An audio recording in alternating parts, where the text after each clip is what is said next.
यहाँलाई नेपाल आजमा स्वागत छ। धन्यवाद हजुर। यहाँको लकडाउन कसरी बितिरहेछ? सरकारले विगत करिब 2 महिनादेखि लकडाउन गरिरहेको छ। अहिले चाहिँ वास्तवमा के छ भन्दाखेरि अब लकडाउनको कारणले गर्दाखेरि अब जनताहरू एकदमै मारमा छ होइन। यो बाहिर अब फ्ल्यासमा मात्रै नआएको हो, यो चाहिँ अहिले जनताहरू भगभग मर्ने अवस्था छ। किन भन्दाखेरि यो चाहिँ सरकारले यो जनताहरूलाई व्यवस्थापन गर्न सकेन। र अब किन भन्दाखेरि यो जनताले चाहिँ यो वास्तवमा यो चाहिँ सरकार जनताको काम गर्न आएकै होइन है, यो जनताले शोषण गर्न आएको हो होइन। यो सबैले बुझेको छ। किन भन्दाखेरि यो चाहिँ इतिहासमै नभएको अहिले चाहिँ जनताले दुःख पाइरहेको छ। वास्तवमा अब जनताहरू चाहिँ मलाई के लाग्छ भन्दाखेरि अहिले जसरी नियम पालना गरेर बसेको छ लकडाउनको नेपाली जनताहरू, यो सरकारको नियम पालना गरे होइन। र चाहिँ अब यो सरकारलाई त अब जनताले यो चाहिँ सरकार छ भन्ने महसुस गरेकै छैन होइन। तपाईँहरू देखिहाल्नुभएको छ होइन। त्यस कारण चाहिँ अब चाहिँ यो चाहिँ कोरोना भाइरस भन्ने कोभिड-19 भन्ने अलिकति खतरनाक रोग पनि भयो होइन। यसले चाहिँ अब यो अहिलेसम्म चाहिँ यो चाहिँ विश्वले चाहिँ यसको चाहिँ अब भ्याक्सिन निकाल्न सकेको अवस्था छैन। पटापट मान्छे मरिरहेछ। यहाँ पनि दिन प्रतिदिन यहाँ चाहिँ अहिले चाहिँ अब दिन गुना रात चौगुना हिसाबले चाहिँ अहिले चाहिँ कोरोना भाइरस परिरहेको अवस्था छ। समयमै यो चाहिँ अब सरकारले यसलाई चाहिँ अब ध्यान पुर्याएको भए अहिले यो चाहिँ नेपालमा यस्तो भयावह अवस्था आउने थिएन। किन भन्दाखेरि अब यो चाहिँ लगभग 3 महिना भइसक्यो। यहाँले भनिरहनु भएको छ कि सरकारले समयमा ध्यान पुर्याएको भए यस्तो अवस्था आउँदैन थियो। तर सरकारले त गरेछ नि त, लकडाउन गरिदिएको छ, क्वारेन्टाइन बनाइदिएको छ, उपचार गरिदिएकै छ। कहाँ छ कोही त्यस्तो देखिदिन। अहिले पनि हेर्नुहोस् त के भन्ने अब यहाँले दैनिक रूपमा स्वास्थ्य मन्त्रालयले दिने अपडेटहरू हेर्नुहुन्न? हेरिरहेको छु। जति गरेको छ त्यो चाहिँ पर्याप्त छैन। हेर्नुहोस् होइन, अब अहिले पनि तपाईँको चाहिँ तराईमा, विशेष गरी यो तराईमा बोर्डरमा चाहिँ अहिले चाहिँ भन्न लाज हुन्छ। अहिले चाहिँ भन्नै पर्छ, मैले यो कुरो चाहिँ भन्नै पर्छ। त्यो चाहिँ जसले चाहिँ त्यो पैसा तिरेर खुवाएर आएको छ तिनीहरूको मुखबाट हामीले सुने हो होइन। अब चाहिँ अहिले चाहिँ यो चाहिँ अब जस्तै प्रशासन, अब त्यहाँ चाहिँ सशस्त्र प्रहरी, विशेष गरी सशस्त्र प्रहरीले के गरेछ भन्दाखेरि 1000 2000 पैसा लिएर मान्छे चाहिँ बोर्डरबाट क्रस गरिरहेको अवस्था छ। यो चाहिँ सरकारको कमजोर हो नि त होइन।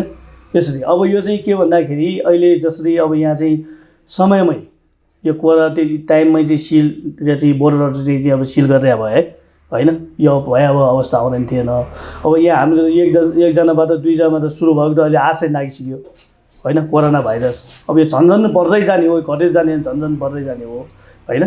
त्यसले भन्नुभयो भारतबाट नेपाल फर्किँदाखेरि चाहिँ हजुर 1000 रुपियाँ 2000 रुपियाँ तिरेर प्रुफै छ त्यो यता आउनुपर्छ। त्यो आउने मान्छेले हामीलाई भनेको छ। कुन ठाउँमा हो भनिदिनुहोस् न। यो चाहिँ जस्तै नेपालगञ्जमा होइन, नेपालगञ्जमै भयो, यो वीरगञ्जको नाका भयो, नेपालगञ्जको नाका भयो होइन, यो धनगढी त्यो ठाउँमा चाहिँ तपाईँको चाहिँ विशेष गरी त्यसले आएको पनि छ र लुकेर पनि आएको छ।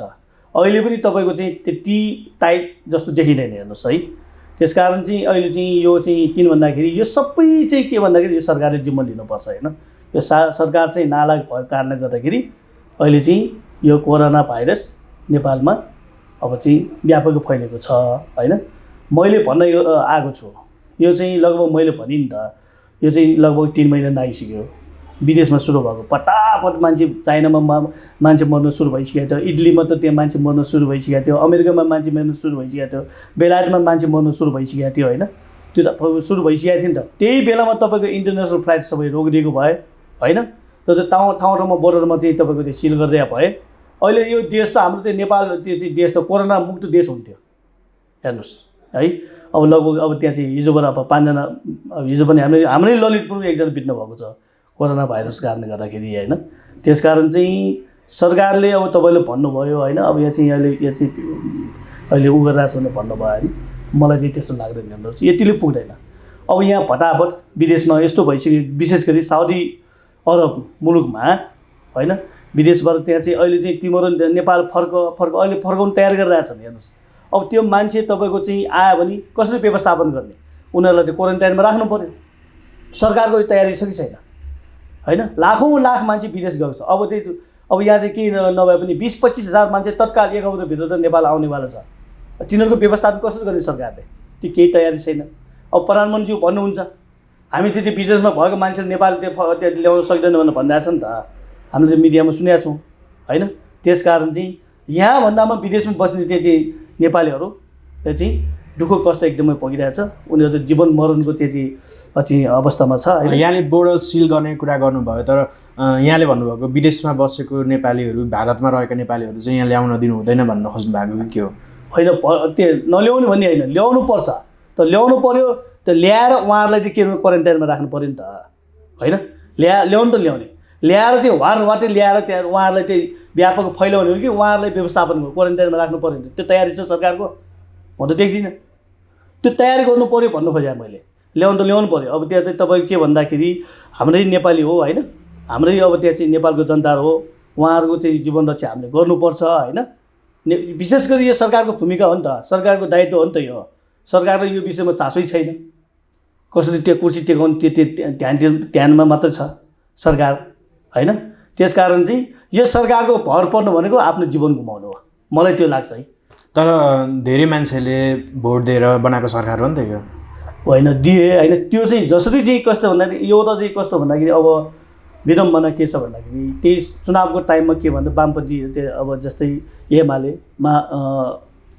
माओवादी होइन एकीकृत भइसकेपछि जनताले यिनीहरूले गर्छ भन्ने जस्तो चाहिँ विश्वासले भोट हाल्यो नि त, ठ्याक्कै उल्टो भयो छ। अहिले केही छ नेपाली जनताले सरकारको महसुस गरेको छ, अहिले छ कहीँ सुन्नुभएको छ?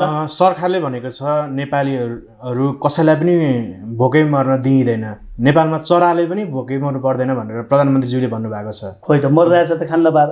भिखारीहरू मुक्त देश बनाउने भनेर भन्नुभएको छ। हेर्नुहोस् अब तपाईँको के छ भन्दाखेरि अहिले मिडियामा मात्र नआएको होइन, मिडियामा नआएको मान्छे धेरै सुसाइड गरिसक्यो। हाम्रै ललितपुर जेलमा 4-5 जना सुसाइड गरिसक्यो। अस्ति भर्खरै मात्र यो युवा 22 वर्षको केटाले फ्रस्ट्रेसन भएर सुसाइड गर्यो। मान्छे यहाँ लाखौँ डिप्रेसनमा गइसकेको छ। यहाँ हल्लो मात्र नभएको हो यहाँ चाहिँ है, सुसाइड धेरैले गरिसकेको छ।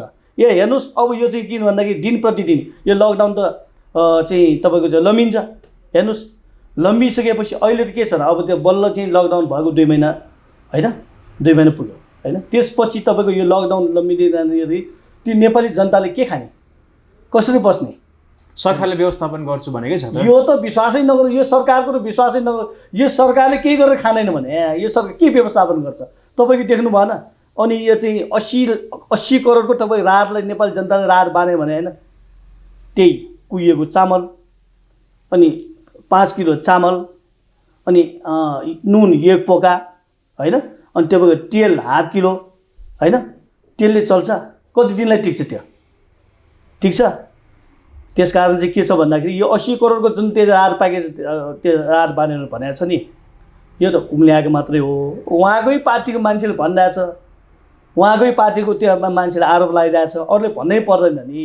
त्यस कारण चाहिँ के भन्दाखेरि यो सरकारले के गरेर खाँदैन, कसरी यो चाहिँ तपाईँको चाहिँ के अरे यो चाहिँ सत्ता त्यो के कुर्सी त्यो चाहिँ टिकाएर बस्ने हो, त्यो मात्रै उहाँहरूलाई ध्यान छ।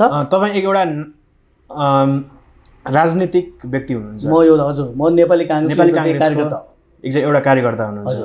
तपाईँहरूको पार्टी 2046 सालदेखि अहिलेसम्म हजुर धेरै पटक सत्ताको नेतृत्व गरेको छ। हजुर 12 वर्ष गर्यो। 12 वर्ष गर्यो। हजुर तपाईँहरूको पार्टीले महामारीको लागि सम्भावित पूर्व तयारीहरू किन नगरेको? विदेशमा त गर्ने गरेको छ। होइन हेर्नुहोस् अब यो सरकार अब अहिले लगभग 2/3 सरकार छ, यो कसैको कुरो सुन्नै चाहँदैन यो सरकारले। त्यसो भए तपाईँहरूको पार्टीले चाहिँ तयारी गर्दै थियो पूर्व तयारी? त्यहाँ चाहिँ हाम्रो पनि विभिन्न कमिटीहरू गर्न, आर्थिक कमिटी गठन गरेको छ होइन, यो व्यवस्थापन कमिटी गठन गरेको छ अनि सरकारले दबाब दिने काम गरिरहेछ। हेर्नुहोस् होइन अब तपाईँहरूको पार्टीको नेतृत्व हुँदाखेरि त सरकारले यस्तो महामारी हुन सक्छ भनेर पर्याप्त रूपमा एउटा संयन्त्र बनाएर काम गर्नु पर्थ्यो नि त। होइन अहिले कमिटी बनाएको छ हाम्रो पनि, रामचन्द्र महतजीको त्यो परिनेता त्यो उहाँको उसमा पनि एउटा कमिटी बनाएको छ। अनि हाम्रो चाहिँ विनोद चौधरी उहाँको यो उसमा चाहिँ आर्थिक कमिटी बनाएको छ होइन, त्यो चाहिँ अब गरिरहेछ, लागिरहेछ। नेपाली काङ्ग्रेस पनि लागिरहेछ होइन, नेपाली काङ्ग्रेस नेपाली जनताको माया नहुने भने पटक्कै होइन नि, गरिरहेछ नि। हिजो पनि म अब त्यो दावाका साथ भन्नुपर्छ, जति पनि यहाँ चाहिँ ठुल्ठुलो विकास भएको छ, बाटो मठ मन्दिर बनाएको छ, बाटो बनेको छ, ठुल्ठुलो त्यहाँ चाहिँ अब सिँचाइको कुरा छ, चाहिँ अब त्यो सञ्चारको कुरा छ। अहिले जति चाहिँ यहाँ सञ्चार त नम्बर 1मा आउँछ। अनि नेपाली काङ्ग्रेसकै पालोमा भएको छ यो सरकारले के गर्यो अहिले खोइ अब तपाईँलाई थाहा छैन। सञ्चार मन्त्री यहाँ चाहिँ अब 70 करोड काण्डमा त्यहाँ चाहिँ ऊ हुन्छ अब देशको चाहिँ पार्टीको महासचिव जस्तो मान्छे, सरकारको पार्टीको महासचिव जस्तो मान्छे एउटा अब त्यो हाम्रो त्यो जग्गाकाण्डमा मुस्छ होइन। अनि नेपाली जनताले के विश्वास गर्ने होइन। नेपाली काङ्ग्रेसले पनि राम्रोसँग काम गरिरहेको अवस्था छैन। अब भएको भएर काङ्ग्रेसले त्यहाँ चाहिँ दिन्थ्यो नि त, छैन। तर के भन्दाखेरि हाम्रो नेताहरू पनि सचिनुपर्छ र हाम्रो युवा जस्तै चाहिँ युवा नेताहरू छन् जसरी उहाँहरू लागिरहेछन् होइन। नेपाली जनताले पनि के चाहेको छ भन्दाखेरि अब नेपाली काङ्ग्रेसको, विशेष गरी नेपाली काङ्ग्रेसको परिवर्तन चाहेको छ होइन। त्यो चाहिँ अब के छ भन्दाखेरि अब नेपाली जनताले पनि तपाईँले परिवर्तन चाहियो भनिरहनु भएको छ, तर तपाईँहरूको पार्टीको संयन्त्र चाहिँ एकदमै सुस्त छ भनिन्छ होइन। सुस्त एउटा असल प्रतिपक्षको भूमिका पनि निर्वाह गर्न सकिरहेको छैन। त्यो चाहिँ नेपाली जनतामा त्यो चाहिँ आवाज व्यापकै उठाएको छ होइन, नउठ्या होइन, त्यो हामीले स्वीकार्नुपर्छ। तपाईँहरूको पार्टी अध्यक्ष खै बोल्नु भएको थियो? अब नेपाल पार्टी अध्यक्षले बोलिरहनु भएको छ। अब बोले पनि कसो भने मैले भने नि, बोलेर पनि केही नलाग्ने भइरहेछ कि। अब तपाईँले थाहा छैन अहिलेको प्रधानमन्त्रीको शैली थाहा छ नि त, कसै कुरो छ। उहाँको आफ्नै पार्टीको कुरो सुन्नुहुन्छ, हाम्रो पार्टीको कुरो सुन्नुहुन्न नि। अब त्यत्रो दबाब छ तपाईँको। अब त्यहाँ चाहिँ हामीले सुने, मिडियामा सुने, अब 70% त्यहाँ चाहिँ अब 70%ले त्यहाँ उहाँले चाहिँ पार्टीको त्यहाँ चाहिँ स्थायी कमिटीमा अल्पमतमा होइन, संसदमा अल्पमतमा त्यो चाहिँ तपाईँको त्यो हाम्रो चाहिँ यो के अरे यो उहाँहरूको यो छ 9 जना कमिटी के हो त्यो चाहिँ, त्यसमा चाहिँ अल्पमतमा छ। तैपनि त्यहाँ चाहिँ उहाँहरूकै पार्टीको कुरो, त्यो उहाँहरूकै नेताको कुरो चाहिँ अब मान्न तयार छैन, उहाँको नेताहरूको कुरो सुन्न तयार छैन। अनि प्रतिपक्षी कुरो सुन्छ। प्रधानमन्त्रीज्यूलाई कुन शक्तिले त्यहाँ टिकाइरहेछ?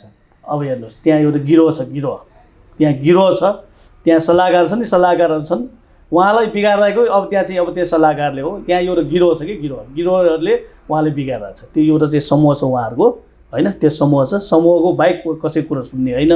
त्यसो भए यो त्यो गिरोहको बारेमा जानकार हुनुहुन्छ होला यहाँ? जानकारी राम्रोसँग छ होइन। अब त्यहाँ चाहिँ एउटा गिरोह प्रश्न पार्दिनुहोस् न उहाँको चाहिँ अब जनतामा त्यहाँ चाहिँ अब हामीले सुने त्यो अब के त्यो सूर्य थापा भन्छ के भन्छ म त चिन्दिनँ हेर्नुहोस् होइन। अब हामीलाई सरकारको कुरो पनि होइन, उहाँहरूको पार्टीको कुरो हामीले सरकारको कुरो पनि होइन। प्रधानमन्त्रीको सल्लाहकारको त सबै जनताको सरकारको विषय हो नि त होइन। त्यो चाहिँ हो, तर के भन्दाखेरि उहाँ त प्रधानमन्त्री जस्तै मात्रै भयो कि। आफ्नै पार्टीको, मैले भनिनँ, आफ्नै पार्टीको नेताहरूको कुरो सुन्नुहुन्न। आफ्नै पार्टीको नेताहरूलाई कसैले त्यो फोनमा धम्की दिइरहेको हुन्छ रे, कसैले केमा धम्की मेसेजमा धम्की दिइरहेको छ। हामीले त्यो मिडियामा हेरिरहेको छ नि त होइन। अब कसले सुन्ने भने यो देशमा कानुनै छैन। अब यहाँ चाहिँ तपाईँको सांसद अपहरण हुन्छ, अपहरण हुन्छ, केही सुनवाई हुँदैन यो देशमा। अब तपाईँको चाहिँ पुरो त्यहाँ चाहिँ आइसिपी त्यहाँ चाहिँ अब त्यो अपहरण काण्डमा मुस्छ, केही त्यो सुनवाई हुँदैन यहाँ। अब त्यो अपहरण, त्यो सांसदले त्यो अपहरण गर्यो, मलाई अपहरण गरेन, मुद्दा दर्ता हुँदैन। अनि देशमा कानुन छ? आफै स्वयं त्यो अपहरण भएको व्यक्तिले, सांसदले, एउटा चाहिँ एउटा चाहिँ बालवाला सांसद, मन्त्री भइसक्यो, स्वास्थ्य राज्य मन्त्री भइसक्यो मान्छे। अब उहाँ चाहिँ रोएर टिभीमा इन्टरभ्यू दिनुभएको छ। म त सुसाइड गराउनु जस्तो भयो मलाई भनिरहेको छ होइन। त्यस्तो भएर त तपाईँको चाहिँ के त्यहाँ चाहिँ मुद्दा दर्ता हुँदैन यो देशमा। एउटा सांसद अनि सर्वसाधारण जनताले के आश गर्ने? त्यो प्रधानमन्त्री केपी शर्मा ओली कुन गिरोहबाट सञ्चालित हुनुहुन्छ? अलिकति प्रश्न पारिदिनुहोस् न। अब त्यहाँ छ नि, त्यो मलाई त थाहा छैन गिरोह। अब त्यहाँ चाहिँ गिरोह छ भन्छ त्यहाँ होइन। अब हाम्रै एउटा त्यहाँ मान्ने, हाम्रै ललितपुर क्षेत्र नम्बर 1 को मान्ने पनि हुनुहुन्छ होइन। अब त्यहाँ पनि कहिले काटाकुटुक पाटापुटुक यो चाहिँ सरकार टिकाउनलाई उहाँहरू पनि लागिरहनु भएको छ होइन। त्यस कारण चाहिँ त्यहाँ अब छन् भने मैले सुने है। अब मिडियामा हामीले पनि मिडियामा हेर्ने त हो नि। अब त्यहाँको उहाँको भित्रको त्यो कुरा त हामीलाई थाहा हुँदैन होइन। अब त्यो केही सिप नलाएर तपाईँको चाहिँ आफ्नै पार्टीको मान्छेले त्यहाँ चाहिँ तुमसम्म त्यो अध्यक्ष, सेकेन्ड म्यान, दोस्रो अध्यक्ष त तुमसम्म गरिरहेको अवस्था छ। अरूको कुरो सुन्दैन। प्रधानमन्त्री केपी शर्मा ओलीले चाहिँ पूर्व प्रधानमन्त्री गिरिजाप्रसाद कोइरालाको शैली कपी गर्नुभएको भन्छन् नि। अब हेर्नुहोस्, अब गिरिजाप्रसादसँग तुलना गर्दा हुँदैन होइन। अब गिरिजाप्रसाद भनेको एउटा चाहिँ शिखर पुरुष होइन। अब त्यो शैली वास्तवमा अब त्यहाँ चाहिँ अलिकति अब त्यो शैली अपनाएको भन्दा पनि अब उहाँले चाहिँ के छ भन्दाखेरि अब यो पार्टीमा यस्तो चाहिँ राजनाम दिया उदाहरण पनि छ। हेर्नुहोस् है, हाम्रो गिजोबाबुले आफ्नै बहुमतको सरकारमा होइन, आफू चाहिँ अब त्यहाँ चाहिँ अब सरकारले सहयोग गरेन, आफ्नै पार्टीको मान्छेले सहयोग गरेन, प्रतिपक्षले सहयोग गरेन भनेर राजनाम दिया उदाहरण पनि छन् त होइन। अब उहाँ त अब के भन्दाखेरि अब पुरै अहिले पनि पार्टीमा अल्पमतमा हुनुहुन्छ नि त होइन पेलेरै लाने अवस्थामा हुनुहुन्छ। हामीले उहाँको पार्टीको कुराहरू बेकार छ हेर्नुहोस् होइन, उहाँको पार्टीको कुराहरू अब देशमा अब त्यो समग्र यो चाहिँ अहिले भएको गरिबीको विषयमा होइन म कुरा गर्न चाहन्छु। किन भन्दाखेरि अब हामीले उहाँको त्यो चाहिँ प्रधानमन्त्रीको विषयमा कुरा गरेर कुनै अर्थ राख्दैन। मैले बोलेर केही हुनेवाले पनि छैन यहाँ होइन। अब के अलिकति जनताको अगाडि चाहिँ मैले चाहिँ मेरो आफ्नो दुःख र मेरो आफ्नो चाहिँ के अरे त्यही पोख्ने मात्रै हो होइन। त्यसकारण चाहिँ अब मैले बोलेर यहाँ केही हुनेवाला पनि छैन, के हुनु पनि हुँदैन होइन। आफ्नो चाहिँ पीडा र जनताले भोगेको पीडा मैले चाहिँ मेरो चाहिँ भाइस मार्फत चाहिँ मैले अलिक सुनाउनु बाहेक अरू केही हुँदैन।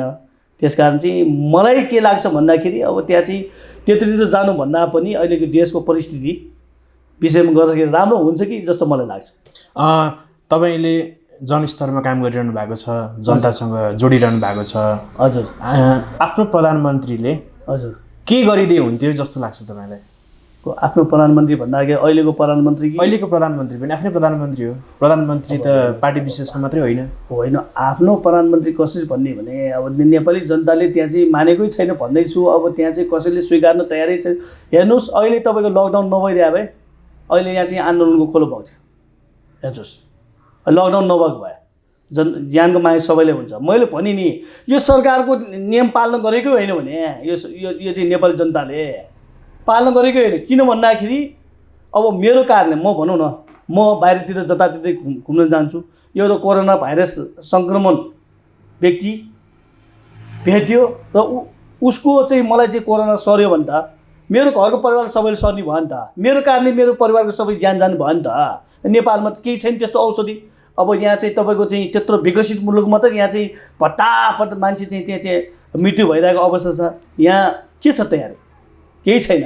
यहाँ चाहिँ तपाईँको चाहिँ यहाँ चाहिँ अब यहाँ 200 त्यहाँ चाहिँ भेन्टिलेटरमा राख्ने त्यो हस्पिटल छैन। के गर्ने तपाईँको? हेर्नुहोस् यो झन् भयावह अवस्था हुँदै जाने हो। हेर्नुहोस् होइन, सरकारको केही तयारी पनि छैन। मैले भने नि त होइन।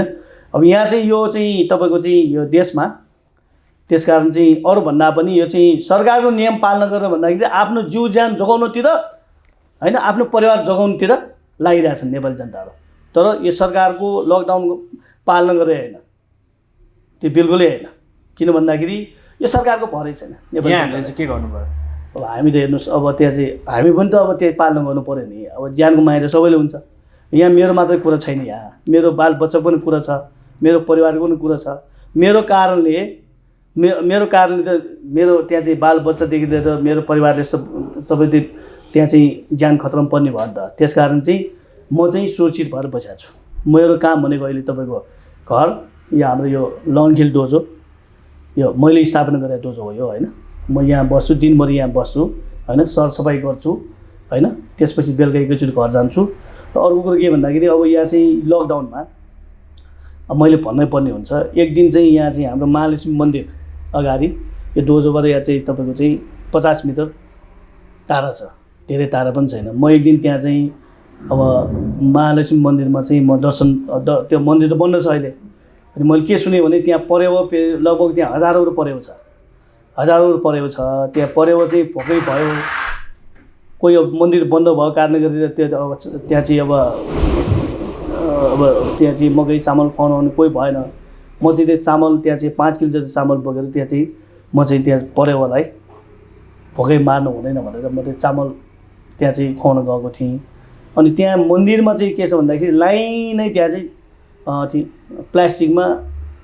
प्लास्टिक थापेर त्यो मागेर आफ्नो जीविका चलाउनेहरू त्यहाँ 50-60 जन छ। उहाँहरू भोकै हुनुहुन्छ होइन। लकडाउनको कारणले गर्दाखेरि कोही छैन, मन्दिरमा आउने मान्छे दान गर्ने मान्छे कोही छैन, मन्दिर बन्द छ लकडाउनको कारणले गर्दाखेरि। अब म त्यहाँ चाहिँ चामल खुवाउने त्यो बच्चाहरू जुन त्यो मागेर त्यहाँ चाहिँ अब त्यो चाहिँ मागेर जीविका चलाउने त्यो बच्चाहरूले मेरो चामल खोज्न आयो।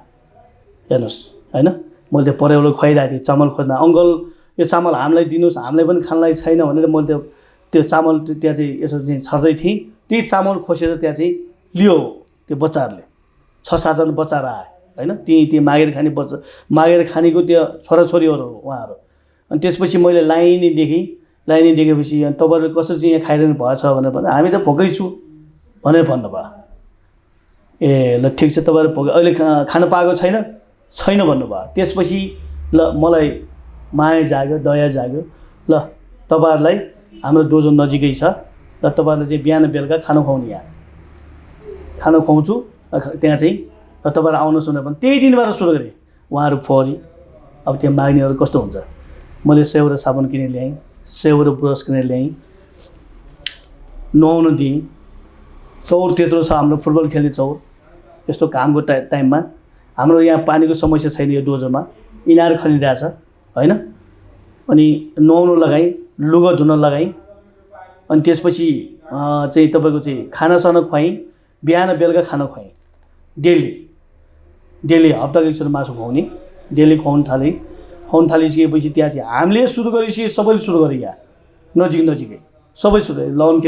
लाउन खेल समाजले सुरु गर्यो, तपाईँ यहाँ ठसिखेलमा सुरु गर्यो, इटीमा सुरु गर्यो होइन, तिखीदेउलमा सुरु गर्यो, हामीले सुरु गर्यो। सातबार त्यहाँ चाहिँ युथ क्लबले सुरु गर्यो, हामीले सुरु गरेपछि लगभग यहाँ चाहिँ त्यो 10-12 ठाउँमा सुरु गरेँ होइन, सुरु गरेँ। त्यसपछि अनि यहाँ अब हामीले त्यसपछि के गर्यो भन्दाखेरि बिहान बेलुका खुवाउनु लगाएको थिएँ। मान्छे चाहिँ त्यसपछि चाहिँ धेरै ठाउँ भइसकेपछि अनि चाहिँ मान्छे कम हुन थाल्यो। अनि हामीले बेलुका मात्र खुवाउनु थालेको। 45 दिनसम्म हामीले खुवाएँ, 45 दिनसम्म खुवाएँ। अनि त्यसपछि यहाँ चाहिँ कस्तो भयो भन्दाखेरि अब फेरि यहाँ पनि अब हाम्रो डोजोमा त 50-60 जना मात्र अट्छ होइन, यहाँ मान्छे अटेन। ग्राउन्डमा त्यहाँ खुवाउनु थालेँ, चौरमा राखेर खुवाउने 200 पनि नाग्न थाल्यो। 2-3 दिन त्यसपछि 200 जना भन्दा नाग्न थाल्यो। अनि त्यसपछि के भयो भन्दाखेरि अब त्यहाँ खुल्ला भइसक्यो। के भन्दाखेरि अब अपरिचित व्यक्तिहरू र विशेष गरी त्यहाँ तराई मुलुकको त्यहाँ चाहिँ व्यक्तिहरू चाहिँ त्यहाँ पनि आएर भत्ताबाट आएर खान थाल्यो होइन। खान थालेपछि के भयो भने अलिकति महानगरपालिकाले अलिकति तपाईँले अहिले रोक्नुहोस्, यो तपाईँको कारणले यहाँ चाहिँ कोरोना सर्छ, प्रशासनले तपाईँलाई रोक्नुहोस् भनेर पुलिस आउनुभयो होइन। उहाँको आग्रह मानेर ल हाललाई अनि त्यहाँ चाहिँ ल आजदेखि रोक्ने भनेर हामीले चाहिँ अहिलेलाई रोकेका छौँ 45 दिनसम्म। यहाँहरूले सरकारलाई असहयोग गर्नुभएछ, त्यस्तो सरकारलाई सहयोग गरेको थियो। के अरे प्रधानमन्त्रीज्यूले के भन्नुभएको थियो भने हजुर कुन ठाउँमा जनता पीडित भएको छन् सरकारले जानकारी गराइदिनुहोस्, सरकारले सबै खाने बस्ने व्यवस्था गर्छ भन्नुभएको थियो नि त। तपाईँले सरकारलाई किन जानकारी नगराउनु? सरकारले यत्रो मिडियामा आएको छ, दिनदिनै मिडिया, दिनको 4-5 अनलाइनमा आउँछ। त्यहाँ त्यत्रो चाहिँ प्रेस सल्लाहकार छ, सबैको त्यहाँ जानकारी राखेर बसेको हुन्छ त्यो प्रधानमन्त्री कार्यालयमा। सबैको त्यहाँ चाहिँ जानकारी राखेर उहाँहरूलाई थाहा हुँदैन होइन। सरकारले सहयोग गरेको, भोकै नमरोस्, हामीले त सरकारले सहयोग गरेको हो। नेपाली जनता भोकै नमरोस्, सरकारले गर्नुपर्ने काम त हामीले गरेको थियो। त्यो सरकारले सहयोग गरेको होइन, असहयोग गरे हुन्छ त्यो। प्रधानमन्त्रीज्यूले त भन्नुभएको छ त नेपालमा भिखारी मुक्त देश बनाइएको छ, सबैलाई खाना दिइन्छ भनेर। खोइ त कहाँ छ भिखारी मुक्त देश? है त भिखारी देश चाहिँ हुन्ला यहाँ, भिखारी मुक्त देश अरे भिखारी देश चाहिँ हुन्ला यहाँ। कसरी देख्नु भएन? के छ भने यहाँ के छ खोइ नेपाली जनता र अहिले तपाईँको यहाँ हेर्नुहोस्। अब मैले भनिनँ, अब बिस्तारै सुरु हुँदैछ। अब अहिले त यहाँ चाहिँ तपाईँको चाहिँ बिस्तारै यहाँ त अब त्यहाँ के हुन्छ देशमा हेर्नुहोस्। अब कति मान्छे, मैले भने लाखौँ मान्छे यहाँ डिप्रेसनमा गइसक्यो भनिरहेको छु। कति मान्छे सुसाइड गरिसकेको छ यहाँ, कति मान्छे बिरामी भइसकेको छ यहाँ हेर्नुहोस्। त्यहाँ अब यहाँ त डरले अब यसै मर्ने भयो। यहाँ त के कोरोनाको कारणले गर्दा यहाँ खान नपाएर यहाँ चाहिँ नेपाली जनता मर्ने भइसक्यो। यहाँ यस्तो अवस्था आइसक्यो यहाँ। अनि भन्नुहोस् त, अनि यो सरकार सफल सरकार हुन्छ, यो सरकार असफल काण्डले त्यो पुरस्कृत भएको सरकार यो होइन। यो सरकार मैले भने अघि नै भने नेपाली जनताले अहिले के भन्दाखेरि सरकार छ भने महसुस गरेकै छैन भने खोइ देशमा कानुन छ। अब सरकारले जे पनि गर्नु त्यहाँ चोट छ रहेछ। अब सरकारले यहाँहरूले गरिरहेको कामलाई रोक पनि लगायो। हजुर यहाँहरूले खाना बाँडिरहनु भएको थियो। हजुर सरकारले केही गरेन पनि यहाँले भनिरहनु भएको छ होइन। अब के गर्नु? गर्नै दिँदैन नि, कहाँ गर्नु दिन्छ भने तपाईँको गर्नै दिँदैन। आफू पनि गर्न नसक्ने, अरूलाई पनि गर्ने मान्छेले पनि दिँदैन। मलाई मात्र होइन, सबैले रोकेका छन् यहाँ। कसले अहिले सबै ठाउँ त्यहाँ तपाईँको चाहिँ खाना खुवाउने ठाउँ त सबै ठाउँ रोकिसक्यो, मैले मात्र रोकेको होइन नि त। अनि तै पनि हामीले के काम गरिरहेछ भन्दाखेरि विशेष गरी हामीले अहिले चाहिँ चामल चाहिँ तपाईँको चाहिँ नुन तेल दाल चामल चाहिँ अब बाँड्ने काम चाहिँ यहाँ डोजोमा आउँछ होइन। अनि चाहिँ त्यस्तै एकदमै चाहिँ खानै नपाउने मान्छेहरूलाई चाहिँ तपाईँको चाहिँ हामीले चाहिँ अहिले नुन तेल दाल चामल चाहिँ अहिले दिने काम चाहिँ गरिरहेछ ताकि उहाँहरू भोकै नमरोस्, खान नपाएर रोगले उहाँहरू नमरोस् भनेर त्यो काम चाहिँ हामीले गरिरहेछौँ। तपाईँहरूलाई मान्छेहरूलाई सहयोग गर्ने आर्थिक स्रोत कहाँबाट आउँछ? होइन यो अब हेर्नुहोस्, अब आर्थिक स्रोत केही त मैले पनि गरेको छु, केही साथीहरूले पनि गरेको छ। अब त्यहाँ हाम्रो सर्कल मैले भने नि म एउटा राष्ट्रिय खेलकुद परिषदको पूर्व कोषाध्यक्ष पनि र म कराटेको पूर्व अन्तर्राष्ट्रिय खेलाडी पनि, अनि कराटेको अन्तर्राष्ट्रिय रेफ्री पनि। म 8औं साफ गेममा नेपालले 14 वटा स्वर्ण पदक ल्याउँदाखेरि कराटेको कोच भएर इतिहास रचेको थियो। त्यो बेला त्यो कोच पनि भएको मान्छे हाम्रो यो खेलाडी। म कराटेसँग आबद्ध छु, यो खेलसँग आबद्ध छु। हाम्रो कराटेमा लगभग यो विश्वमै छ, नभएको देश कुनै पनि छैन खेलाडीहरू होइन। सबै ठाउँमा छ, जापान कोरिया अमेरिका बेलायत होइन, सबै ठाउँमा छ, नभएको कुनै क्यानाडा होइन, सबै ठाउँमा छ।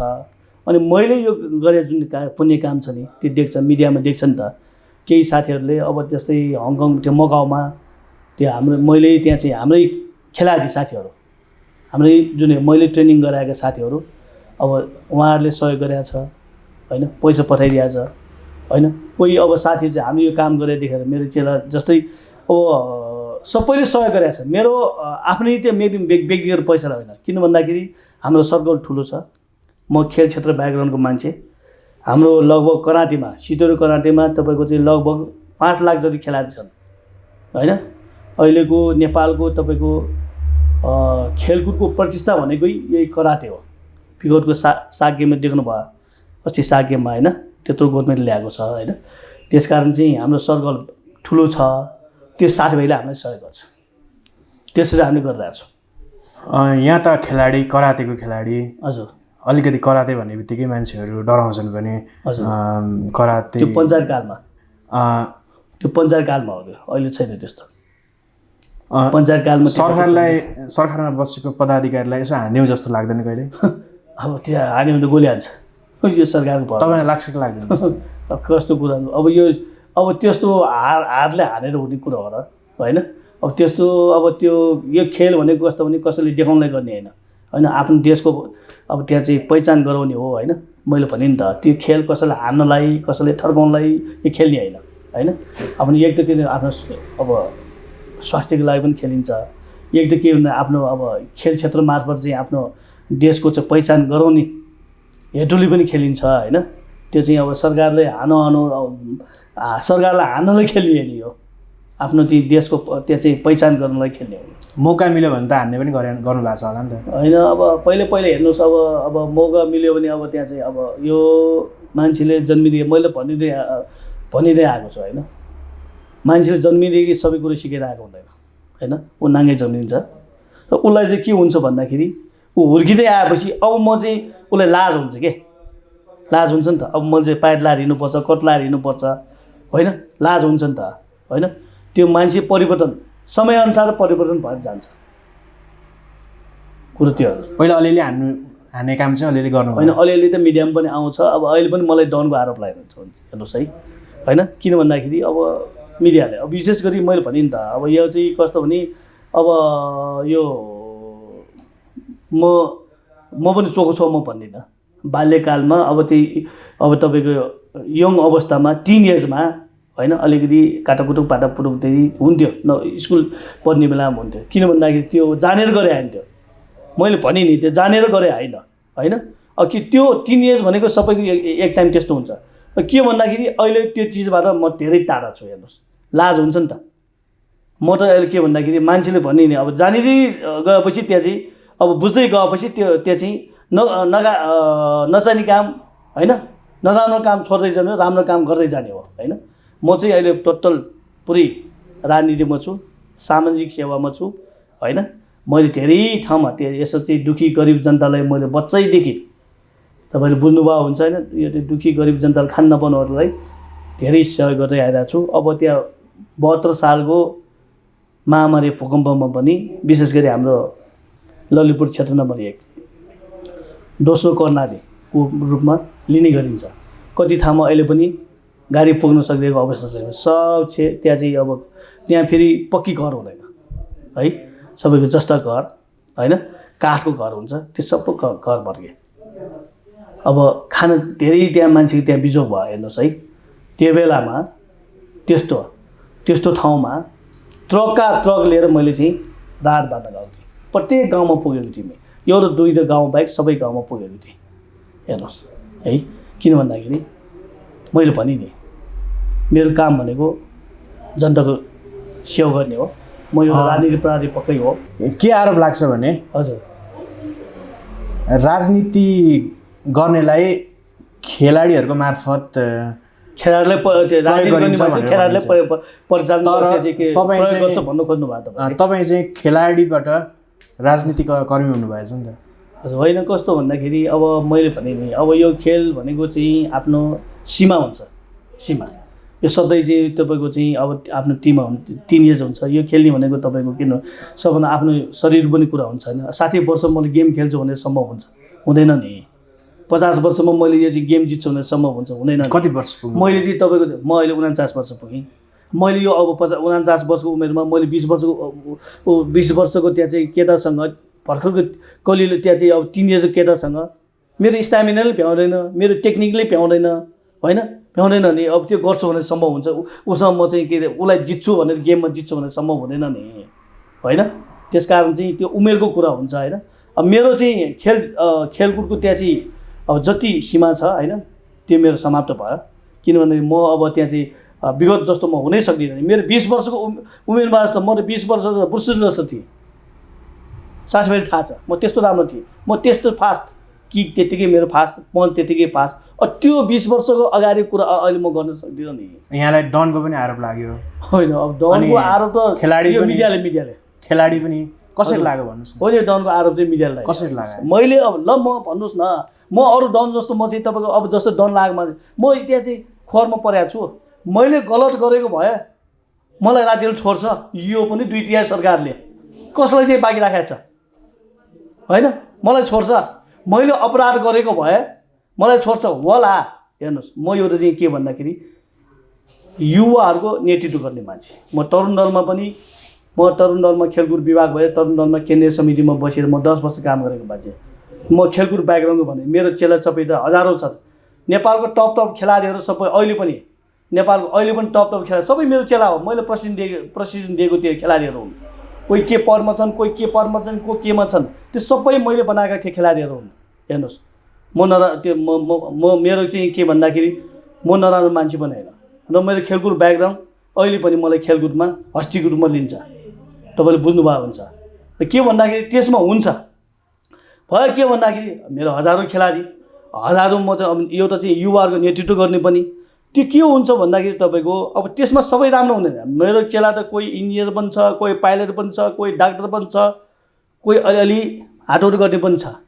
के छ भन्दाखेरि तपाईँको अब हजारौँ युवाहरू हुन्छ, त्यसमा एउटा मान्छेले गलत गर्छ भने अब के भन्दाखेरि अब मानौँ न त्यो केटाले कसैले चाहिँ मेरो खेलाडीले एकजनाले भ्याट हान्यो भने थाहा नपाइयो अनि त्यसले गुन्डाको नाइकै मिन्किस् न सिधै न आरोप लाउन त सजिलो भयो नि त। के लाग्छ भने त्यो फलानु गुन्डा अनि गुन्डाको नाइकै मिन्किस् न होइन। त्यो मैले सिकाएको हुन्छ त्यस्तो, मैले त्यसो प्रशिक्षण दिए हुन्छ, मैले तिनीहरूलाई त्यो प्रशिक्षण दिएर होइन नि त। अनि के छ भन्दाखेरि अनि त्यसको नाम जो छ फलानु कसको केटा भन्दा मिन्किस् न केटा, अनि त्यो को भने गुन्डाको नाइकै मिन्किस् न। कति आरोप लाउनु सही छ हेर्नुहोस्। यो आरोप लागेको मात्रै हो। म अहिलेसम्म भने नि म अहिलेसम्म जेल बसिया पनि छैन।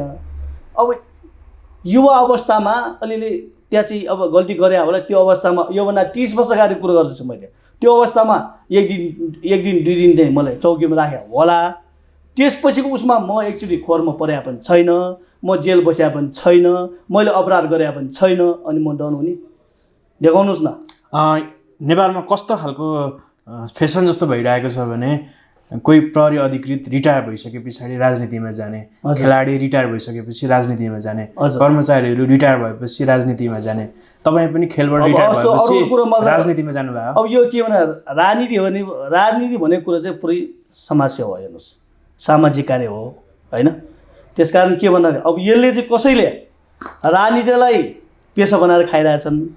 सिधा कुरा भन्नु पर्दाखेरि होइन, राजनीतिलाई पेसा गरेर खाइरहेछन्। म त्यो खालको मान्छे होइन। म आफ्नै बिजनेस व्यवसाय भएको मान्छे होइन। मेरो ढुङ्गाखानी छ, मेरो भत्ता छ, मेरो गाडी घोडा छ होइन, टिपर छ, ट्रक छ, सबै छ होइन। किन भन्दाखेरि मलाई त्यसरी कोहीसँग अहिलेसम्म मिन कृष्णले फलानालाई चाहिँ यसो चाहिँ थर्काएर 1 रुपियाँ खायो भने त्यहाँ चाहिँ प्रमाणित गरेर देखाउनुहोस्, म चुनिन तयार छु। म त्यो ब्याकग्राउन्डको मान्छे नै होइन। त्यसकारण चाहिँ के भन्दाखेरि मलाई अब त्योसँग सरकार पनि छैन होला, कसैले के गरेर खायो होला। म किन भन्दाखेरि अब म तपाईँलाई स्पष्ट पार्न चाहन्छु, म एउटा राजनीति गर्ने मान्छे। म भोलि जनताको नजरमा जनताको घर दैलोमा जानुपर्छ। मैले त्यहाँ दादागिरी देखाएँ भने त्यो जनताले मलाई भोट हाल्छ? हाल्दैन नि। र म के हाम्रो नेवार समुदाय, विशेष गरी नेवार समुदायको मान्छेहरू कस्तो भने यहाँ चाहिँ गुन्डागर्दी गरेर खानै सक्दैन। किन भन्दाखेरि हाम्रो त भोलि के छ भन्दाखेरि यो नेवार समुदाय, यो ललितपुर काठमाडौँ भक्तपुर रहेको नेवार समुदायको ठाउँ हो यो है। अनि के हुन्छ भन्दा हाम्रो नाटकको त हजारौँ हुन्छन्। अनि मैले एउटा गलत गरेँ भने के हुन्छ भन्दाखेरि भोलि चाहिँ मैले गलत मैले गुन्डागर्दी गरिरहेँ, फलानु मान्छेले उ गरेँ भन्दाखेरि मेरो छोरी बिग्न गाह्रो हुन्छ। यहाँ यो फलानु गुन्डाको छोरी भन्छ, मेरो छोरी बिग्न गाह्रो हुन्छ। अनि हामीलाई लाज हुँदैन त्यस्तो काम हामीले गरेर हिँड्छ? किन भन्दाखेरि यो मिडियाले, अब मिडिया पनि यस्तो छ नि त, यहाँ छाप लाग हुन्छ। यो कस्तो भन्दाखेरि पैसा खुवाएर मिडियामा लेखाउने यस्तो काम गरेर मसँग प्रमाण छ नि यस्तो कुराहरू त हेर्नुहोस् होइन। अनि अब हाम्रो पत्रकार साथीहरू पनि त्यस्तै छन्, भन्न लाज हुन्छ के भन्ने अब होइन। यहाँलाई मानिसहरूलाई मिडियामा आएको कुराले गर्दाखेरि एउटा नकारात्मक धारणा मान्छेले बनाइरहेको हुन्छन्। यहाँले प्रश्न पारिदिनुहोस् न, रियालिटी चाहिँ के हो? होइन, मैले भने म एउटा सामाजिक प्राणी हो होइन। म एउटा चाहिँ के भन्दाखेरि म टोटल म चाहिँ के भन्दाखेरि सामाजिक म एउटा चाहिँ के भन्दाखेरि समाजसेवा हो होइन। म त्यसभन्दा दायाँ बायाँ म जान पनि जान्दिनँ होइन। मेरो इच्छा भनेको मेरो चाहना भनेको जनताको सेवा गर्ने हो होइन। मैले भने नि मैले कमाउने हो भने मेरो बिजनेस व्यवसाय धेरै छ। तर के भन्दाखेरि त्यो चाहिँ अब मलाई चाहिँ के छ भन्दाखेरि जनताको सेवा गर्ने इच्छा जाग्यो। त्यस कारणले म चाहिँ जनताको सेवामा लागिरहेको छु। म दायाँ बायाँ अरू केही जान्न पनि जान्दिनँ। मैले अघि तपाईँलाई पनि भने अब हामी यहाँ काठमाडौँमा बस्ने, यो ललितपुर काठमाडौँ भक्तपुर बस्ने मान्छेले यो चाहिँ के भन्दाखेरि नराम्रो काम गुन्डागर्दी गरेर खानै सक्दैन। त्यो गर्दाखेरि के हुन्छ भन्दाखेरि हाम्रो नाटक उता समाजको गएर हामी गिर्छौँ होइन। अनि के भन्दाखेरि त्यहाँ चाहिँ तपाईँको यो के भन्दाखेरि हाम्रो छोराछोरी बिग्न गाह्रो हुन्छ भने त्यो गाह्रो हुन्छ। हेर्नुहोस् नेवार कल्चरको मान्छेहरू त्यस्तो हुन्छ। हामी त अरू जस्तो आएको होइन नि। तपाईँको के छ भन्दाखेरि हामी रोल्पा रुकुम जाजरकोट, कोही मनाङबाट आएको, कोही काभ्रेबाट आएको, कोही गोर्खाबाट आएको, हामी त्यस्तो टाइपको हुन्छ। उहाँहरूले के छ राजनीति मान्छे पनि होइन। हामी त यही ठाउँमा बस्नुपर्छ, यही ठाउँमा हुर्किया मान्छे। हामी त यहाँ चाहिँ के भन्दाखेरि अब त्यहाँ चाहिँ यही ठाउँमा हुर्किया मान्छे, हाम्रो यही ठाउँको पहिचान भएको मान्छे हामीले त्यो गरेर खान सक्छौँ। यहाँले भन्नुभयो कि मेरो धेरै व्यवसाय छ, खेलाडी पनि हो। कहाँबाट आउँछ यो आर्थिक स्रोत? कसरी भयो त? नेपालमा त खेलाडी त भोकभोकै मऱ्यो भनेर भन्छन् होइन। अब नेपाली खाना नपाएर खेलाडीको अवस्था एकदमै गाह्रो छ भन्छन्। अब के व्यवस्थित सरकारले व्यवस्थापन गर्नु पऱ्यो नि, परेन? मैले भन्दा म खेलकुद मैले त बोल्दै आएको छु। हेर्नुहोस् मैले यस्तो त मिडियामा तपाईँको सयौँ मिडियामा मैले तपाईँको यसरी अन्तर्वार्ता दिएको छु होइन। यहाँ नेपालमा खेल क्षेत्रमा लाग्नेहरूको भविष्य छैन भने केही तयारी नै छैन। किन भन्दा कस्तो आउँछ भन्दाखेरि त्यहाँ चाहिँ पुरै राजनीतिकरण, आफ्नो कार्यकर्ता बाहेक केही हेर्ने होइन। खेलाडी भनेको साझा सबैको हो। त्यो खेलाडी भनेको यसको उसको भन्ने हुँदैन, कुनै पार्टीको हुँदैन। खेलाडी भनेको राष्ट्रको गहना हो होइन। त्यसो हेर्नु पऱ्यो नि त। अब त्यस कारण के अब खेलाडीहरूलाई के छ भन्दाखेरि त्यो खेल क्षेत्रमा लाग्ने मान्छेले उसको होल टाइम त्यहाँ दिनुपर्ने हुन्छ। उसले त जागिर खान सकिँदैन, पढाइ पनि तपाईँको चाहिँ राम्रोसँग पढ्न सक्दैन होइन। तपाईँको चाहिँ होल टाइम त्यसमा लाग्नु पऱ्यो।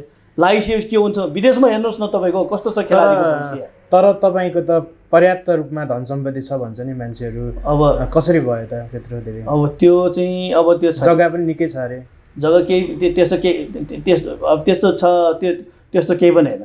हेर्नुहोस् अब त्यहाँ बाउबाजेको सम्पत्ति छ होइन। अब अलिकति त्यहाँ के 20-25 रोप्ने जग्गा छ होइन। अब त्यस्तो पर्याप्त मलाई अब त्यस्तो चाहिँ अब त्यति पर्याप्त पनि होइन, अब नपुग पनि होइन, जस मेरो चाहिँ घर परिवार चलाउनलाई पुग्छ।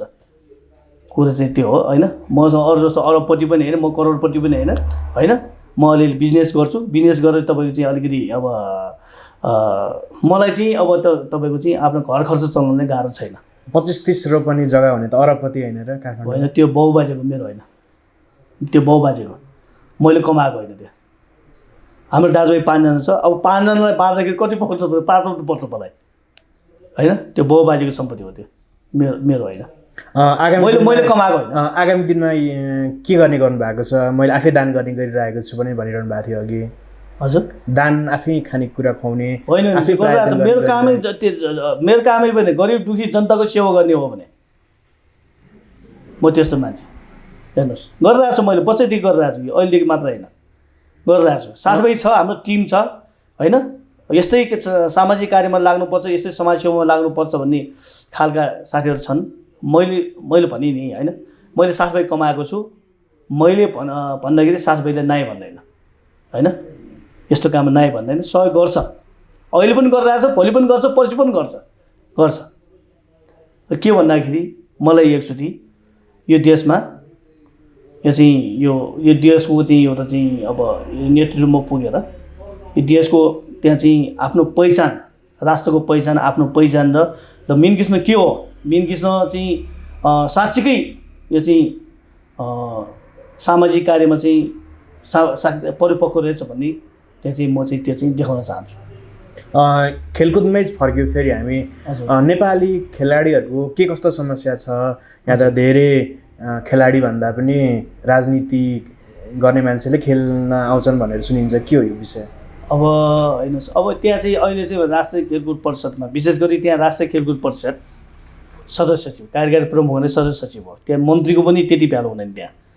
अब के हो भन्दाखेरि पञ्चायत कालमा सरोजन शाहको नाम सुन्नुभयो होला, पञ्चायत कालमा दरबारको मान्छे, रोयल फ्यामिलीको मान्छे होइन। अब त्यो बेला चाहिँ सरोजन शाहको पालामा त्यो अनुकूलको लागि उहाँ सदस्य सचिव हुँदाखेरि त्यो बनाएको नियमावली हो त्यहाँ होइन। त्यस कारण चाहिँ त्यहाँ सबै शक्ति भनेको त्यहाँ सदस्य सचिवमा निहित हुन्छ होइन। त्यो चाहिँ अहिले त्यो नियमावली त्यहाँ चाहिँ अहिले चाहिँ संशोधन गरिरहेको छ, त्यहाँ चाहिँ राष्ट्रिय सभामा लगाएको छ, त्यो चाहिँ संशोधन हुँदैछ। त्यसपछि सदस्य सचिवको धेरै अधिकार कटौती हुन्छ होइन। त्यस कारण चाहिँ त्यहाँ कस्तो छ भन्दाखेरि त्यहाँ चाहिँ कुनै अब अहिलेसम्ममा 1-2 जना बाहेक खेलकुद बुझेको मान्छे, खेलकुदको ज्ञान भएको मान्छे, खेलकुदको भिजन भएको मान्छे होइन, त्यस्तो मान्छे अहिलेसम्म आएकै छैन। पुरै राजनीति गर्ने कुम्ल्याउने त्यस्तो खालको मान्छे मात्र आएको छ अहिलेसम्ममा। त्यस कारण चाहिँ नेपालमा अहिलेसम्म म भन्दिनँ, नेपालमा अहिले जस्तै त्यहाँ चाहिँ अस्ति सागमा गोल्ड मेडल ल्याउने खेलाडीले भर्खर पैसा पाए, त्यो पनि नेपाली जनताको प्रेसरले, खेलाडीको प्रेसरले, न त यो पनि पाउँछ पाउँदैन ठेगान छैन। हेर्नुहोस्, भर्खर पायो, त्यत्रो भइसक्यो, भर्खर पायो पैसा। कोहीले पायो, अहिलेसम्म कोचले पाएको छैन, खेलाडीले पनि कतिले पायो कतिले पाएको छैन होइन। त्यस्तो छ अवस्था यहाँ खेलकुदको। किन भन्दाखेरि नेपालमा पनि नि खेलकुदको नेतृत्व गरेर जो आउँछ त्यसले खेलकुदको न त्यसलाई माया छ, न खेलकुदको ज्ञान छ, न भिजन छ, न योजना, केही छैन। त्यस्तो मान्छेले खेलकुदको जिम्मा दिएर पठाउँछ अनि नेपालमा खेलकुद फस्टाउँछ छैन। अहिलेको हेर्नुहोस् खेलकुद मन्त्री, उहाँलाई खेलकुद केही ज्ञानै छैन, पटकै छैन खेलकुद ज्ञान। त्यस्तो मान्छेले खेलकुद मन्त्री ल्याएर अनि त्यो मन्त्री बनाएर ल्याएर अनि खेलकुदको विकास हुन्छ? सदस्य सचिव हेर्नुहोस् होइन। अब सदस्य सचिव आफ्नो त्यहाँ चाहिँ हाम्रो प्रधानमन्त्रीज्यूले आफ्नो किचन क्याबिनेटको मान्छे ल्याएको छ होइन। अनि जसरी हुन्छ आफ्नो मान्छे ठाउँमा पुर्याउने काम बाहेक केही गरेको छैन। खेलकुद क्षेत्रमा पनि निकै आरोपहरू लाग्यो। केही समय अगाडि म्याच फिक्सिङको कुराहरू पनि आएको थियो। यहाँलाई कस्तो लाग्छ? अब यो म्याच फिक्सिङ हेर्नुहोस्, अब यस्तो मान्छेलाई त देश निकाल गर्नु पर्यो। यस्तो मान्छे राष्ट्रलाई घात गर्ने मान्छेहरूलाई होइन, यस्तो मान्छेले त अब जेलै हाल्नुपर्छ यस्तो काम गर्नु। अहिले पनि हाम्रो छ यहाँ चाहिँ कस्तो भने अब हाम्रो खेलकुदमा विशेष गरी म करातेको मात्र कुरा गर्न चाहन्छु। कराते मात्र धेरै खेलको छ। नक्कली खेलाडीलाई ल्याउनु, नक्कली खेलाडी बनाएर लाने काम गरिरहेछ विदेशमा पैसा खाएर होइन। अब त्यो चाहिँ कति मिडियामा आएको छ कति अब राष्ट्रिय खेलकुद परिषदको सदस्य नै तपाईँको चाहिँ नक्कल खेलाडी ल्याउने काम गर्छ, त्यसलाई चाहिँ कारवाही हुँदैन होइन, कारवाही हुँदैन। राष्ट्रिय खेलकुद परिषदको सदस्य बोर्ड मेम्बर त्यसले चाहिँ गैर खेलाडी लगेर त्यहाँ चाहिँ छोडेर आएको छ त्यो प्रुफसहित, त्यो मान्छेले त्यहाँ चाहिँ त्यो मान्छेलाई अब त्यहाँ चाहिँ कारवाही गर्दैन। कम्युनिस्ट पार्टीको हो। कसले लग्यो भनिदिनुहोस् न। यही कम्युनिस्ट पार्टीको हो। कसले तपाईँको नाम लिन चाह यही कम्युनिस्ट पार्टीको, यही कम्युनिस्टको त्यहाँ चाहिँ हुँदाखेरि होइन, मैले त्यसको समथिङ नाम बेसी कराटेकै मान्छे हो त्यो। त्यो के भन्दाखेरि फटबहादुर गुरुङ पोखराको होइन, त्यो मान्छेले त्यहाँ चाहिँ तपाईँको चाहिँ त्यो नक्कल खेलाडी यस्तो र कति छ तपाईँको। अरू पनि उदाहरण बताइदिनुहोस् न। अब अरू पनि छ, अस्ति भर्खरकै कुरा हाम्रै यहाँ लङ्खेल डोजोमा तपाईँको चाहिँ ट्रेनिङ गर्ने खेलाडीहरू होइन, यहाँ ट्रेनिङ गर्ने खेलाडी विनोद महर्जनहरू, मुकुन्द महर्जनहरू को त्यहाँ चाहिँ खेलाडी गयो त्यहाँ, उहाँहरू जेन्युन खेलाडी नेसनल प्लेयर। अब यहाँ त नेपालको 2 टिम, विनोद महर्जन मुकुन्द महर्जन सक्कली खेलाडी, फेरि त्यहाँ चाहिँ नक्कली खेलाडीहरू एक टिम पुगेको छ। त्यहाँ नेपालबाट 2 टिम छ। अब एउटा सक्कल खेलाडी विनोद महर्जन, अब त्यहाँ चाहिँ मुकुन्द महर्जन, यिनीहरू चाहिँ सक्कल खेलाडी, त्यहाँ चाहिँ नक्कल खेलाडी पनि पुगेको रहेछ। अहिलेसम्म उहाँहरू फर्केको छैन। अब यस्तो छ हेर्नुहोस्। राष्ट्रिय खेलकुद परिषद के गर्छ भन्दाखेरि आँखा चिम्लेर बस्छ, के छ भन्दाखेरि अनि उहाँहरूकै कार्यकर्ता पर्छ गर्ने के मानव तस्करी गर्दो रहेछ। मानव तस्करी पुरै मानव तस्करी, पुरै मानव तस्करी, मानव तस्करी गर्ने गिरोह अहिले गिरोह छ त्यहाँ, मानव तस्करी गिरोह छ। त्यो राष्ट्रिय खेलकुद परिषदलाई पुरै ज्ञान छ, पुरै थाहा छ त्यो मानव तस्करी गर्नेहरू। तर के भन्दाखेरि अब त्यो मानव तस्करी के हुन्छ भन्दाखेरि एउटा कम्युनिस्ट पार्टीको नेतासँग पहुँच पुगेको हुन्छ। अनि त्यो अब के भने अब एउटा सदस्य सचिव होइन, अब त्यो केन्द्रीय स्तरको नेताले त्यसलाई चाहिँ फलाना मान्छे मेरो खबरदार भन्छ, तै चुप मै चुप गर्ने के नेपालमा कानुन छ। यो मानव तस्करी गर्ने हजुर नेपाल कम्युनिस्ट पार्टीको गिरोह को हुन् जनताले थाहा पाउने गरी भनिदिनुहोस् न। होइन अब त्यहाँ चाहिँ हेर्नुहोस्, अब म अहिले नाम भन्न चाहन्न किनभने प्रुफ नभइकन भन्नु हुँदैन होइन, अब आफूसँग प्रुफ नभइकन भन्नु हुँदैन। मैले भने नि तपाईँलाई, मलाई थाहा छैन त्यो को मान्छे, राजनीति गर्ने मान्छे प्रश्न पारिदिनुहोस् न। होइन अब यस्तो गर्दा भोलि फेरि के भन्छ भन्दाखेरि प्रुफ लुकाइन्छ, यहाँ प्रुफ लुकाइन्छ। यहाँ मान्छे त्यहाँ अहिले पनि काम गरिरहेको छ, तपाईँले बुझ्नुभयो हुन्छ नि त। प्रश्न पारिदिनुहोस्। अब त्यहाँ भोलि दिनहरूले के भन्छ नि, अब त्यो कागजै लुकाइन्छ यहाँ खेलकुद परिषद, यहाँ जे पनि हुन्छ खेलकुद परिषदमा। अनि म बेमान भएन, म भोलि त्यहाँ चाहिँ के भन्दा यिनीहरूले त यो चाहिँ प्रुफ छ, यसले चाहिँ गलत, मलाई जेल हाल्छ यिनीहरूले, यस्तो छ यिनीहरूको। त्यस कारण चाहिँ सबै कुरो मैले बोल्नु मिल्दैन। तपाईँले राष्ट्रिय खेलकुद परिषदमा बुझ्नु सक्नुहुन्छ होइन। त्यहाँ मैले भनिनँ, अब त्यहाँ चाहिँ धेरै यो मात्र होइन भने तपाईँको त्यो धेरै ठाउँमा छ। हाम्रै कराटेमा कति छ कुरो नगरौँ। अब तपाईँको कोही मान्छे मलाई त होइन डर, अब के मलाई डर भने हुँदैन। हेर्नुहोस् अब मैले के भन्दाखेरि अब डर छ भने कि छैन भने यो सरकारको भरै छैन भने कसलाई के गर्छ भने भरै छैन भन्ने छु त मैले होइन। त्यस कारण चाहिँ के छ भन्दाखेरि अब हेर्नुहोस् हाम्रै कराटेमा छ यहाँ अहिलेसम्म तपाईँको चाहिँ के भन्दाखेरि कति देशमा त त्यो चाहिँ चिफ कोच भएर बसेका खाएका छन्। त्यो मान्छेले भिसै दिँदैन विदेशमा, किन भन्दाखेरि ब्ल्याक लिस्टमा छ कि, ब्ल्याक लिस्टमा तपाईँको त्यो के भन्दाखेरि त्यो एमबिसीले ब्ल्याक लिस्टमा राखेको छ। त्यस्तो व्यक्तिहरू पनि छ हाम्रो कराटेमा, हाम्रै कराटेको। प्रश्न पार्दैनस् न त को होइन। अब तपाईँको त्यहाँ चाहिँ अब मैले अब यो गर्दाखेरि सब यो मिडियामा बोल्दाखेरि राम्रो किनभने मिडियामा धेरै आइसक्यो होइन। अब मलाई यो तपाईँ जबरजस्ती नगर्नुहोस् होइन, किन भन्दाखेरि अब यो सबैले थाहा छ होइन। अब पहिले किन मेरो दुश्मन मैले यसो नाम कितायन गरेर बोल्दाखेरि यो मिन किसिमको दुश्मन थियो, यसले बोल्यो भन्ने हुन्छ होइन। त्यस कारण चाहिँ अहिले म नाम लिन चाहन्न, तपाईँले बुझ्न सक्नुहुन्छ। त्यस्तो व्यक्तिहरू अहिले पनि छन्। मैले मानौँ अब किनभने यसको त्यहाँ यसो दुश्मन छ, यसले बोल्यो भनेर भनिदिन्छ कि। त्यस कारण गाह्रो छ, धेरै कुरो गर्न गाह्रो छ र धेरै यहाँ अब त्यहाँ चाहिँ अलिक कुरो यहाँ चाहिँ कुरा चाहिँ गोप्यता राख्नुपर्ने पनि हुन्छ। किन भन्दाखेरि यो देशमा नहुने भने के हुँदैन, यो देशमा जे पनि हुनसक्छ। त्यस कारण अलि गोप्यता पनि राख्नुपर्ने हुन्छ।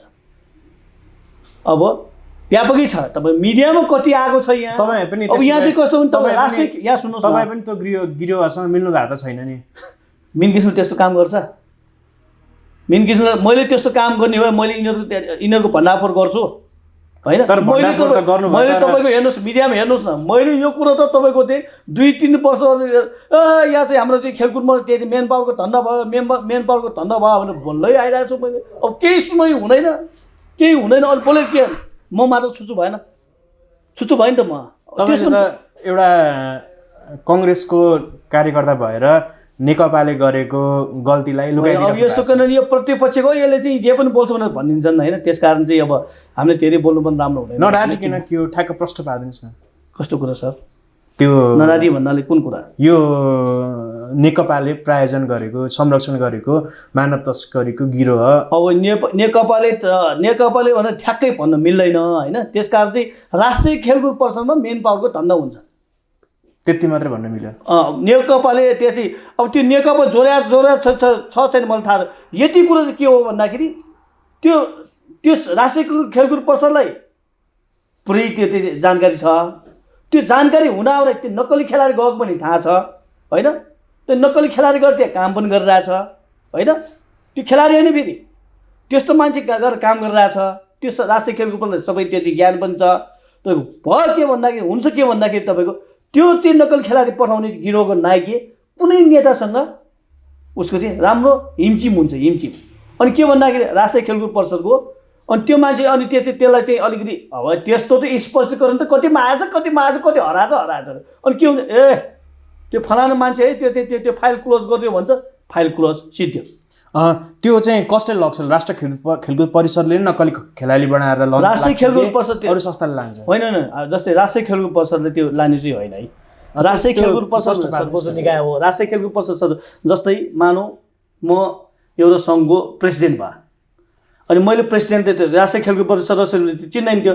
अब जस्तै त्यो त अब त्यो सङ्घको लेटर पायरमा आएको व्यक्ति त त्यो चाहिँ विश्वास गर्नु पऱ्यो नि त।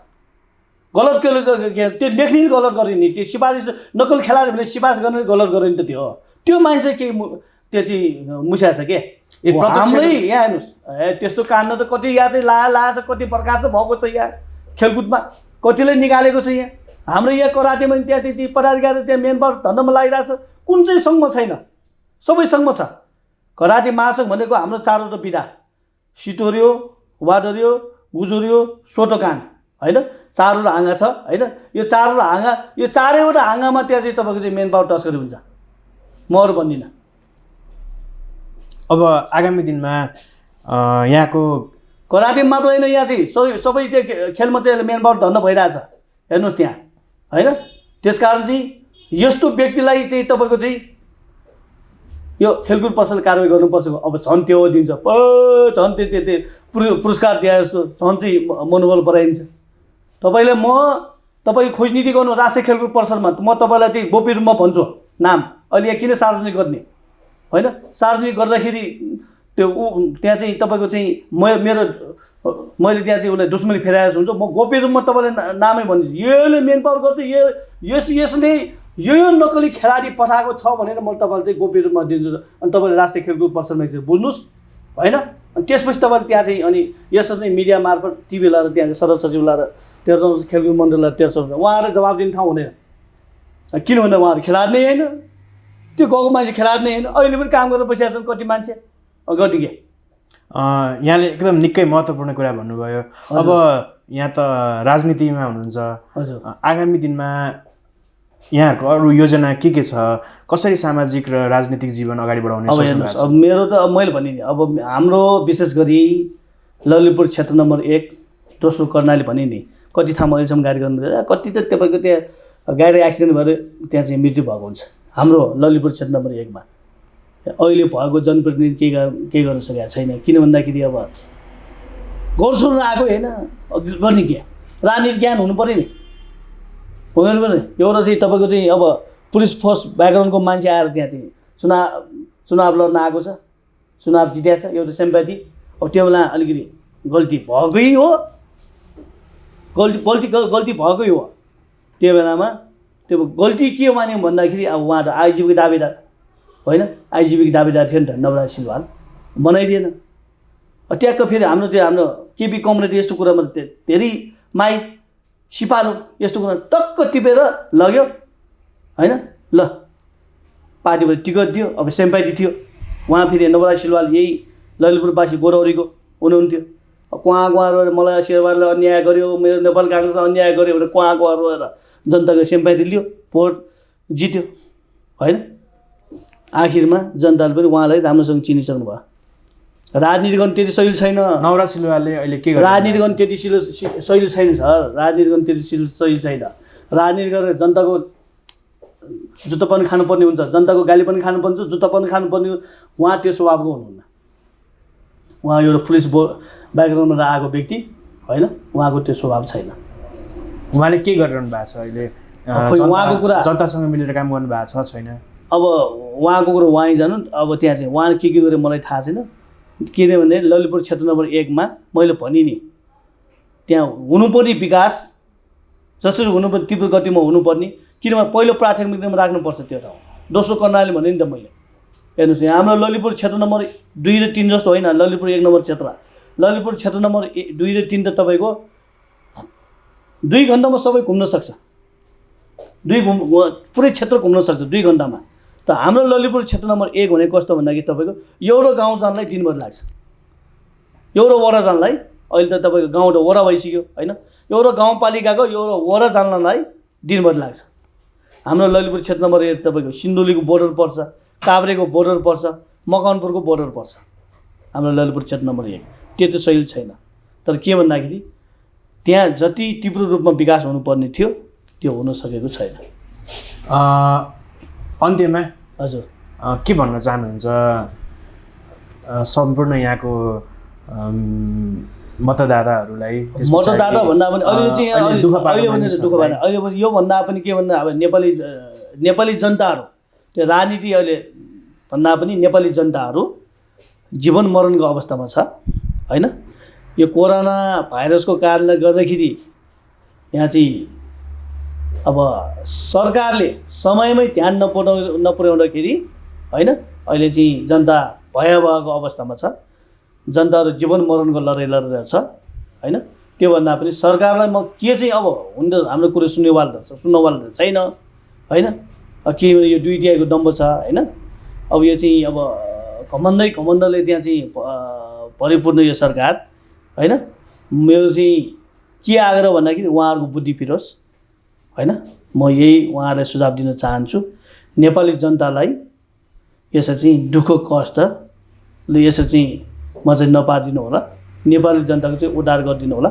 नेपाली जनताले चाहिँ भोकै यो रोगबाट, यो कोरोना भाइरस रोग र नेपाली जनताहरूलाई चाहिँ भोकै मर्ने वातावरण नबनाओस्। किन भन्दाखेरि नेपाली जनताहरू धेरै डिप्रेसनमा गइसकेको छ। पटापट यहाँ चाहिँ अहिले चाहिँ तपाईँको सुसाइड गर्न थालिसकेको अवस्था छ। यो मिडियामा मात्रै धेरै नआएको हो होइन।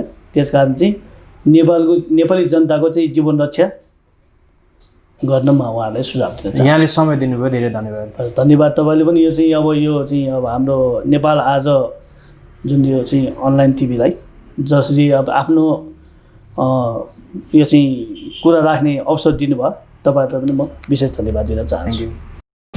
एक्सक्लुसिभ इन्टरभ्यू, रोचक र ज्ञानवर्धक सूचनाका लागि नेपाल आज सब्स्क्राइब गर्नुहोस्। हाम्रा भिडियोहरू सुरुमै हेर्नका लागि क्लिक गर्नुहोस् यो घन्टीमा।